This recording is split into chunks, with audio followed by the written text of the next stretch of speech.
Sin duda, un tema que atraviesa la economía argentina son las jubilaciones. Vamos a pasar la cordillera, vamos a ir a Chile. Mario Solís para hablarnos de esto, que es cómo son las jubilaciones en Chile, Marito.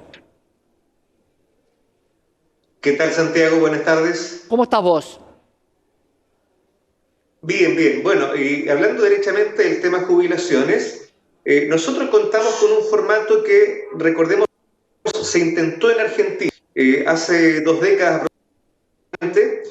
Recordemos que en Argentina está AFJP y Sí. nosotros tenemos el año 81, que es lo que se llama AFP.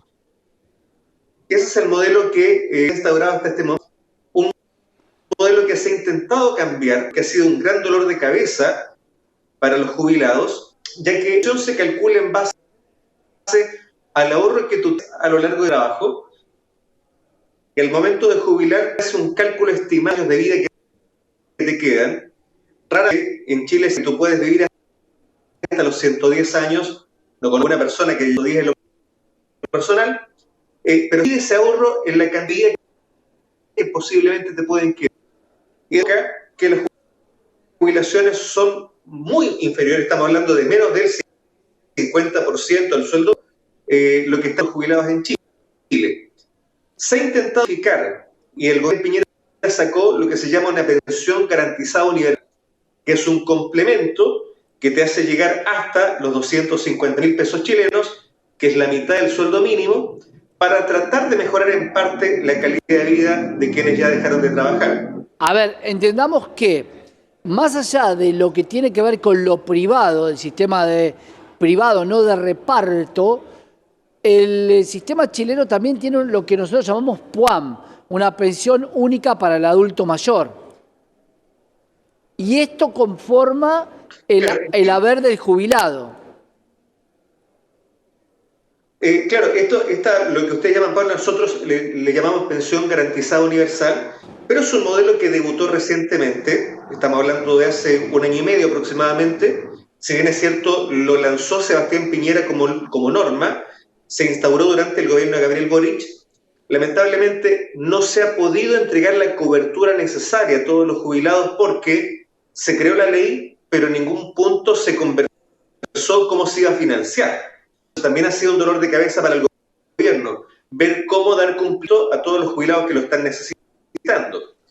Y este complemento tampoco es suficiente porque, como te señalaba, es la mitad del mínimo chileno.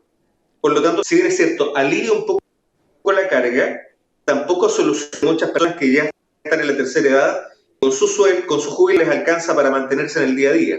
¿Qué pasa con los remedios para los adultos mayores, Marito? Porque entendiendo que el Estado no está en esta situación, más allá de esta pensión que vos planteás, ¿qué pasa con los remedios? ¿Son de manera gratuita para los jubilados en Chile?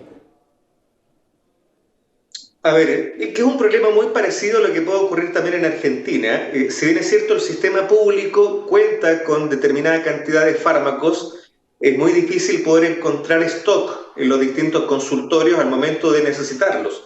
El Estado debería proveer de medicamentos para algunas de las enfermedades. En realidad, lamentablemente, no está considerado todo el espectro de lo que afecta a los adultos mayores, pero además de que no están todos los medicamentos contemplados, los que están contemplados no siempre hay stock suficiente. Claro. Las municipalidades, lo que vendría siendo como el equivalente a los gobiernos provinciales en Argentina, se han creado lo que se denominan farmacias populares. ¿Esto qué significa? Que los residentes de determinada comuna pueden acceder a medicamentos al precio del costo, sin todo el margen de ganancia que tienen las farmacias de cadena. Pero esta ha sido iniciativa de los municipios, no es una iniciativa del gobierno central, que también ha sido cuestionada porque lamentablemente los presupuestos que los municipios han destinado están siendo cuestionados por la Contraloría, ya que no deberían haber sido invertidos de la forma como lo realizaron. Es un tema netamente desde el marco legal, más Claro. allá de lo moral. Marito, hablamos del final de la vida, pero muchas veces tenemos que hablar del principio, de la capacidad de comprar una vivienda en Chile. ¿Para qué? Para que cuando te jubiles, estos pequeños ahorros para una persona sola la puedan mantener dentro de las necesidades básicas cubiertas. Por supuesto que si yo te pregunto si con la jubilación privada más esta pensión les alcanza para alquilar y vivir, ¿esto es así o hay mucha gente que es propietaria o la mayoría es propietaria en Chile? No, no, lamentablemente en cierto momento de la historia sí, la mayoría era propietario, pero la realidad en este momento es bastante distinta. Estamos hablando de que un alquiler promedio, si es en Santiago de Chile, el alquiler más bajo te puede costar $350. Cuando el sueldo mínimo roza los $500, ya te das cuenta que tampoco es suficiente. En regiones es probable encontrar valores más bajos, pero también en regiones el ingreso es más bajo. Por lo tanto, también es otro conflicto que existe en este momento. Y la jubilación, los ahorros que se generan durante los años, están bastante distantes de poder ser suficientes porque el descuento que se hace en Chile es del 10% del sueldo para la jubilación. Ese 10% va a la FP invierte tu dinero supuestamente en acciones, presuntamente, porque obviamente no estoy ahí para poder confirmarlo. Cuando la FP genera pérdidas, el responsable es el cotizante, es decir, el trabajador. Bueno, Pero sin embargo, cuando se generan ganancias, las ganancias se reparten entre el cotizante y entre la FP. Es decir, claro, la FP nunca pierde. socio en las pérdidas son, no en las ganancias. La pregunta, Marito, que te hago es, ¿quiénes administran? Porque acá una de las situaciones que estamos por vivir, más allá de las jubilaciones, es el esquema para las indemnizaciones, que también habría algunos fondos donde se guardaría ese dinero, se invertiría. ¿Quiénes son los dueños de estas AFP en Chile? ¿Son los bancos, por supuesto, o es variada la cantidad de empresas? A ver, si bien es cierto, en el fondo pertenecen a bancos, a grupos económicos, a grupos bancarios, esto se plantea como que son empresas privadas, independientes al banco. Incluso en la publicidad hace un tiempo se hablaba de determinada marca de FP y se le ponía el subtítulo del banco que pertenecía a tal institución. Ahora se presentan sencillamente como AFP Provida, por ejemplo, Habitat, entre otras. Y son empresas privadas que se encargan de administrar esos recursos, que trabajan de una forma parecida al banco porque te hablan de una cuenta de ahorro individual, pero una cuenta de ahorro hasta cierto punto, porque tú no tienes el derecho de retirar tus fondos cuando lo estimas conveniente, como puede hacer con un banco. Claro. Entonces, esas son las diferencias.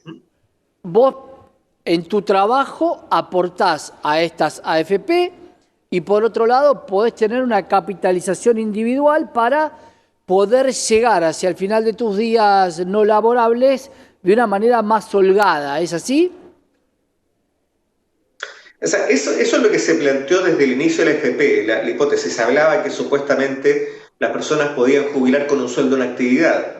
Lamentablemente la experiencia demostró que es totalmente opuesto, porque en Chile, hasta que se instaura la FP, con la Caja de Empleados Públicos, cuando eran las pensiones estatales, efectivamente tu jubilación era el promedio del sueldo de los últimos 5 años. Claro. Hoy no. Hoy se establece que es tu ahorro lo que se tiene que dividir acorde a tu expectativa de vida.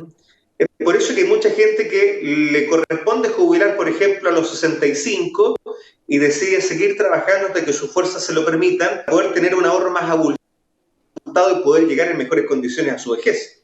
¿Qué pasa con esas personas? ¿Hay trabajo para la gente más longeva en Chile?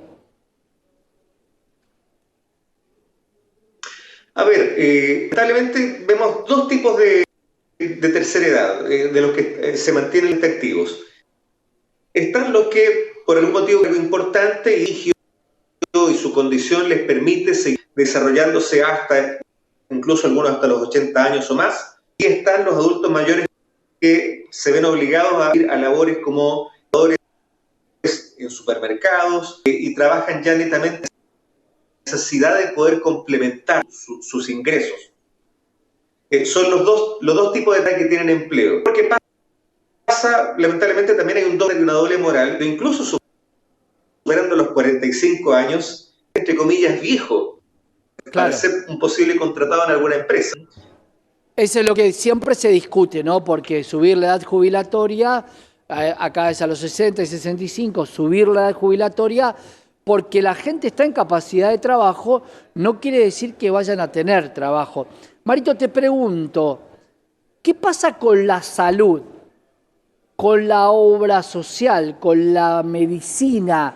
¿Qué le pasa a un jubilado si dentro de esta AFP viene una parte que se destina hacia la salud, o si dentro de esta pensión hay parte que se destina a la salud, o si quedan a suerte o verdad a pagar la salud cuando la necesitan? Ya estando en ejercicio de tus labores profesionales o laborales, o estando jubilado, se te descuenta un 7% para el área de salud. La mayoría de los chilenos opta por el Fondo Nacional de Salud, que vendría siendo el equivalente del PAMI en Argentina, y te permite tener la atención hospitalaria necesaria acorde a tus ingresos, porque si tú tienes un ingreso mínimo, un ingreso que quizás no es suficiente para poder sustentarte, el sistema hospitalario te brinda la atención debida, pero si tienes un ingreso mayor, te van a hacer un descuento por ser parte de FONASA, pero tendrás que pagar otro porcentaje importante a la institución. Marito, Es decir, la cobertura va variando para la a los ingresos próxima, que tiene la persona. para la próxima quiero que hablemos de los hospitales y de la salud directamente. ¿Qué pasa con un argentino que se accidenta en Chile? ¿Qué pasa con alguien que va a atenderse y tiene que hacerse una operación? ¿Cuáles son los alcances que tiene la salud y los hospitales, si son públicos, si hay hospitales municipales, si hay hospitales privados? Para la próxima, hospitales en Chile.